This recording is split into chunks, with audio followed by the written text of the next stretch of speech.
न च मातानि कर्माणि निबध्नन्ति धनंजय उदासीन वदासीन मसक्तं तेषु कर्मसु। इसकी व्याख्या इस प्रकार है। उदासीन वदासीन मसक्तं तेषु कर्मसु। महासर के आदि में प्रकृति के परवश हुए प्राणियों की उनके कर्मों के अनुसार विविध प्रकार से रचना रूप जो कर्म है उसमें मेरी आसक्ति नहीं है, कारण कि मैं उनमें उदासीन की तरह रहता हूँ, अर्थात प्राणियों के उत्पन्न होने पर मैं हर्षित नहीं होता और उनकी प्रकृति में लीन होने पर मैं खिन्न नहीं होता। यहाँ उदासीन पद में जो वत प्रत्यय है उसका अर्थ तरह होता है, अतः इस पद का अर्थ हुआ उदासीन की तरह। भगवान ने अपने को उदासीन की तरह क्यों कहा? कारण कि मनुष्य उसी वस्तु से उदासीन होता है जिस वस्तु की वह सत्ता मानता है, परंतु जिस संसार की उत्पत्ति स्थिति और प्रलय होता है उसकी भगवान के सिवाय कोई स्वतंत्र सत्ता ही नहीं है। इसलिए भगवान उस संसार की रचना रूप कर्म से उदासीन क्या रहे? वे तो उदासीन की तरह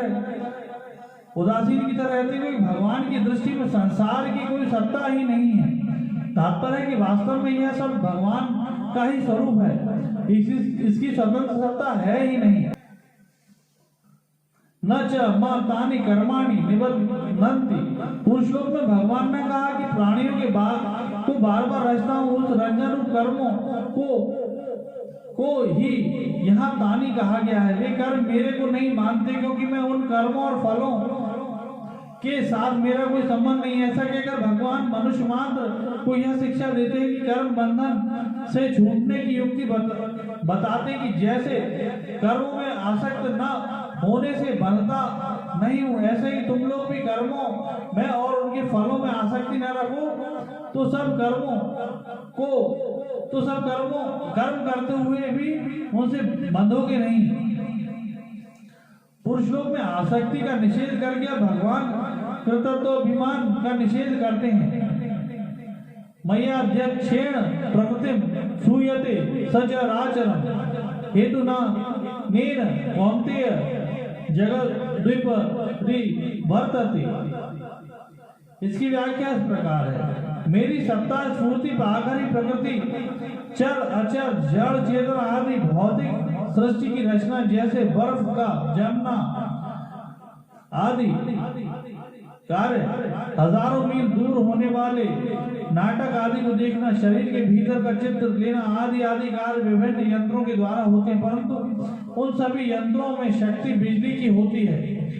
बिजली की शक्ति के बिना ये यंत्र स्वयं काम कर ही नहीं सकते, क्योंकि उन यंत्रों में बिजली को छोड़कर कोई सामर्थ्य नहीं है।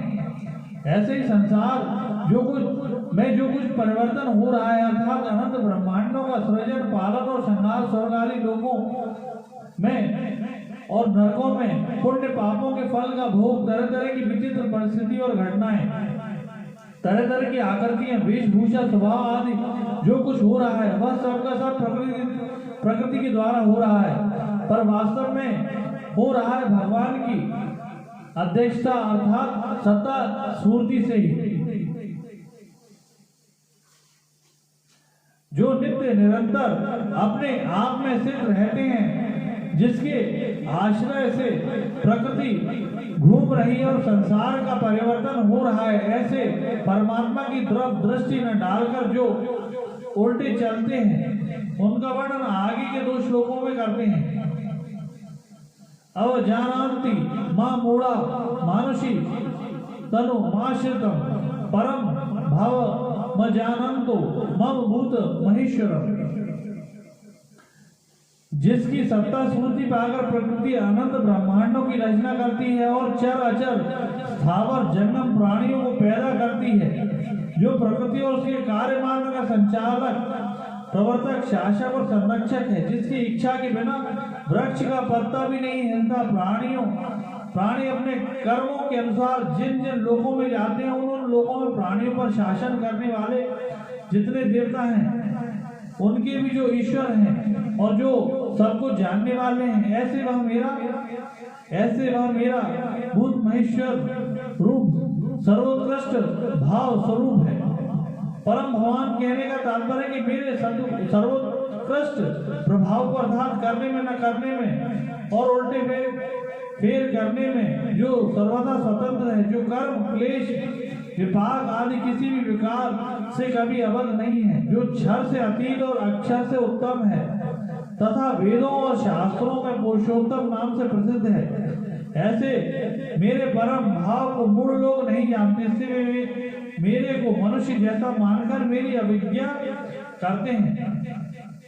मानुषी तनुमाश्रितम, भगवान को मनुष्य मानना क्या है? जैसे साधारण मनुष्य अपने शरीर को कुटुंब, परिवार, धन संपत्ति, पद अधिकार में आश्रित मानते हैं, अर्थात शरीर, कुटुंब आदि की इज्जत प्रतिष्ठा को अपनी इज्जत प्रतिष्ठा मानते हैं। उन पदार्थों के मिलने से अपने को बड़ा मानते हैं और उनके न मिलने से अपने को छोटा मानते हैं। और जैसे साधारण प्राणी पहले प्रकट नहीं थे और बीच में प्रकट हो जाते हैं और अंत में पुनः अप्रकट हो जाते हैं, वे मेरे को मनुष्य शरीर के परवश मानते हैं, अर्थात जैसे साधारण मनुष्य होते हैं ऐसे ही साधारण मनुष्य कृष्ण है, ऐसा मानते हैं।